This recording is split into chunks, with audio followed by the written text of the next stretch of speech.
Hello, അപ്പോൾ ഇന്നൊരു BC morning ആണ് കേട്ടോ. രാവിലെ പത്തിരിയാണ് ആക്കുന്നത്. ഇത് തന്നെയാണ് ഐശുവിന് സ്കൂളിൽ കൊണ്ടുപോകാനുള്ളത് കേട്ടോ. അപ്പോൾ പത്തിരി ഒന്നിട്ടിട്ട് ആവാനിട്ട് ഞാൻ രണ്ടെണ്ണം ഒരുമിച്ചിട്ടിട്ടാണ് ആക്കുന്നത്. പ്രസ്സിൽ മാത്രം പരത്തിയ പത്തിരി ആയതുകൊണ്ടാണ് കേട്ടോ ഇങ്ങനെ ചെറുതായിട്ട് ഇരിക്കുന്നത്. പിന്നെ അപ്പുറത്തെ അടുപ്പിൽ ഞാൻ ചിക്കൻ കറിയും കൂടി ആക്കുന്നുണ്ട്. അതിൻ്റെ കൂട്ടത്തിൽ തന്നെ മുട്ട ബജിയും തയ്യാറാക്കുന്നുണ്ട്. ഐശു ഇങ്ങനെ ഇടയ്ക്കിടയ്ക്ക് ഓരോ ആഗ്രഹങ്ങൾ പറയട്ടോ. ഇന്നിപ്പോൾ മുട്ട ബജിയാണ് പറഞ്ഞിട്ടുള്ളത്. എന്നാൽ ഇത് സ്നാക്സിന് കൊണ്ടുപോകാനൊന്നും അല്ല കേട്ടോ. അവൾക്ക് ലഞ്ചിൻ്റെ കൂടെ തന്നെ കഴിക്കാനുള്ളതാണ്.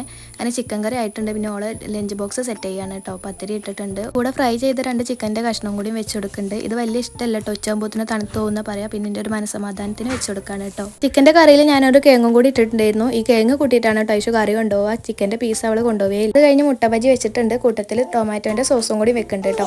പിന്നെ സ്നാക്സ് ആയിട്ട് ഇന്ന് കോഫിൻ്റെ ബിസ്ക്കറ്റ് ആണ് കേട്ടോ കൊണ്ടുപോകുന്നത്. അത് കഴിഞ്ഞിട്ട് വെള്ളം തിളപ്പിച്ച് വെച്ചിട്ടുണ്ടായിരുന്നു. അതാക്കിയിട്ടുണ്ട്. അങ്ങനെ ഓളെ ലഞ്ചും ബാഗും എല്ലാം സെറ്റ് ചെയ്ത് വെച്ചു. ഇപ്പോൾ നല്ല ഉറക്കാണ് കേട്ടോ. ഇനി ഓളെ എണീപ്പിക്കലാണ് ഒരു ചടങ്ങ്. കുറച്ച് നേരം ഓളെ എണീപ്പിക്കാൻ എടുക്കും കേട്ടോ. ഓളെ അടുത്ത് ഞാനും കുറച്ച് നേരം കിടക്കലാണ് സാധാരണ പതിവ്. ഇന്ന് ടൈമില്ലാത്തതുകൊണ്ട് ഞാൻ ഓളെ പെട്ടെന്ന് എണീപ്പിച്ചെടുത്തിട്ടുണ്ട്. അങ്ങനെ ഐശു എണീറ്റ് പിന്നെ കുളിയൊക്കെ കഴിഞ്ഞിട്ട് ഇപ്പച്ചി ഓളെ യൂണിഫോമൊക്കെ ഇട്ട് കൊടുക്കുകയാണ്. അങ്ങനെ ഓളതെല്ലാം സെറ്റാക്കിയിട്ട് ഓളെ പറഞ്ഞയച്ചിട്ടോ. ഇനി ഞാനും അയ്മയും കൂടിയും കാക്കാൻ്റെ വീട്ടിൽ പോവാണ്. അതുകൊണ്ടാണ് ഇന്നത്തെ പണികളൊക്കെ നേരത്തെ കഴിച്ചത്. രാവിലെ തന്നെ ചിക്കൻ കറിയൊക്കെ ആക്കിയതുകൊണ്ട് ഇന്ന് ലഞ്ചിനും അതന്നെ മതി കേട്ടോ. അങ്ങനെ ഞങ്ങൾ കാക്കാൻ്റെ വീട്ടിലെത്തി റീൽസും വീഡിയോസൊക്കെ എടുക്കേണ്ടിയിരുന്നു. അതൊക്കെ എടുത്തു. അപ്പോൾ ഇന്നത്തെ വീഡിയോ എത്രയേ ഉള്ളൂ. ഇഷ്ടപ്പെടുകയാണെങ്കിൽ ലൈക്ക് ചെയ്യുക, ഷെയർ ചെയ്യുക,